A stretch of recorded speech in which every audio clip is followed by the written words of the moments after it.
ये ऑपरेशन पिछली रात सोपुर में पुलिस, आर्मी और सीआरपी द्वारा मिलकर के किया गया हुआ, जिसमें 3 बहुत ही खूंखार टेररिस्ट कमांडर मारे गए।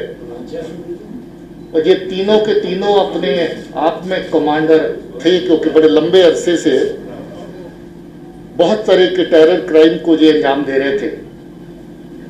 सबसे टॉप पर जो आते हैं मुदस्सर पंडित, जिसको उमर भी कहते थे, रुखाना भी कहते थे, मुद्दू भी कहते थे और माज भाई भी कहते थे। ये जून 19 से एलईटी कमांडर इस एरिया का है। 18 एफआईआर उसके खिलाफ हैं और बहुत सारी किलिंग्स उसने करी, जिसमें 4 civilian, 9 SF killings, 2 x militants जो कभी मिलिटेंसी के साथ लोग वाबस्ता रहे उनकी किलिंग, 3 सरपंच और हुर्रियत और सेपरेटिस्ट कार्डर्स के 2 लोग, और इसके अलावा अलग अलग तरह की एक्टिविटीज जो लोगों को थ्रेटन करना, लोगों को पॉलिटिकल प्रोसेस और बाकी गवर्नमेंट एक्टिविटी से दूर रखने की कार्रवाइयां शामिल हैं। इसका बहुत पुराना साथी जो पाकिस्तान का टेररिस्ट है अब्दुल्ला, जिसको असरार भी कहते हैं, वो भी इसका लंबे अरसे से साथ निभाता रहा। पहले मुदस्सर से पहले जो मुदस्सर का कमांडर उसके साथ चलता रहा और उसके बाद मुदस्सर के साथ चलने लगा, और लगभग सारी की सारी आतंकी कार्रवाइयां, दहशतगर्दी की कार्रवाइयां जो मुदस्सर पंडित ने करी उसमें उसका साथ दिया। उसके अलावा तीसरा कमांडर जो है खुर्शीद अहमद मीर है, ये बुराट कलां सोपुर का ही रहने वाला है, और ये भी कोई मई 20 से लश्कर तौबा टेररिस्ट आउटफिट के साथ मुदस्सर के ग्रुप के साथ काम कर रहा है।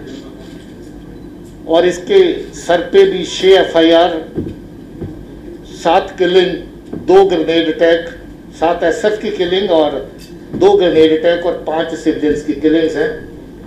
ये भी लगभग बहुत सारी टेररिस्ट एक्टिविटीज जो मुदस्सर पंडित ने करी उसमें उसके साथ रहा। आपको याद होगा हाल ही में 12 जून को मार्केट के अंदर अटैक हुआ था, जिसमें हमारे पुलिस के 2 जवान शहीद हुए थे और 2 सिविलियन भी अपनी जान गंवा गए थे इन्हीं दहशतगर्दों की फायरिंग से। ये तीनों के तीनों उस दहशतगर्दी कार्रवाई में भी इन्वॉल्व थे। उससे पहले इन्होंने म्यूनिसिपल बिल्डिंग जो है उसके ऊपर अटैक किया था मार्च के महीने में, 29 मार्च को, और उस इंसिडेंट में भी हमारे 2 म्यूनिसिपल काउंसलर और उसके साथ एक पुलिस के साथी हमारे शहीद हुए थे।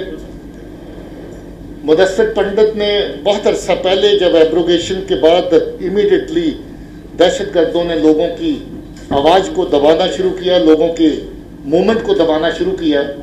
उस वक्त एक फ्रूट मर्चेंट के घर पे जाके अटैक किया था, जिसमें 3 साल की बच्ची भी जख्मी हुई थी। उस दहशतगर्दी की कार्रवाई में भी ये शामिल था। Srinagar city as such is no big presence of terrorists, but we have couple of people who have gone active and they are moving around on the outskirts of Srinagar city, and they also go to the neighboring districts. Our police is watchful and we have been tracking them wherever they move. That's a fact that 1 or 2 incidents in Srinagar city have taken place. That is possible in the kind of scenario that we have in the big cities where lots of movement takes place and you can't filter every moment 100%. But our int is quite strong, and I'm sure and I assure you that in the near future, very soon, we're going to get some more good operations around Srinagar city.